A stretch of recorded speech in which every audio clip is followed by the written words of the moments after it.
This week's episode is on observing Martin Luther King Jr. Day. I'm Rachael Keefe, and this is Monday's Muse.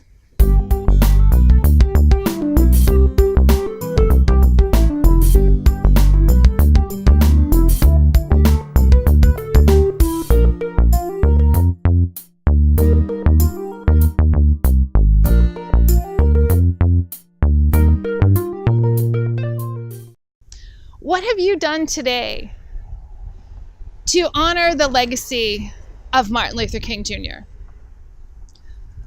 What do you plan to do tomorrow to continue his work?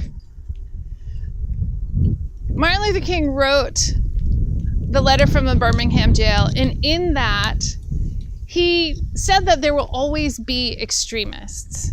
And yet, he said that we have a choice of what kind of extremist we can be. We can be extremists for hatred and injustice, or we can be extremists for love. And he pointed out that Jesus was an extremist for love, and we as his followers ought to be doing the same thing, loving one another as God loves us. And that means putting an end to injustice. It means not excusing racist behavior. It means not walking away in silence. It means confronting our own implicit internal biases.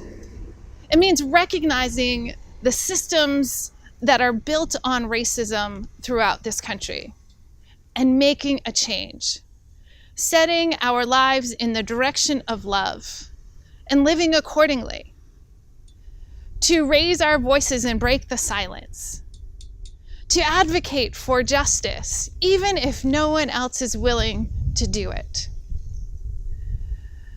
The Christian scriptures tell us that we are to bear one another's burdens. And so many of us have abdicated carrying the burden of racism. Too many of us have benefited from it. It's time to change. It is past time to change. So today, as you're thinking about the life and work of MLK, ask yourself what kind of extremist you will be. Will you be complicit or active in the extremists for hatred and injustice? Or will you be active as an extremist for love? And ask yourself, what would Jesus have us do? Thanks for joining us, and we'll see you next week.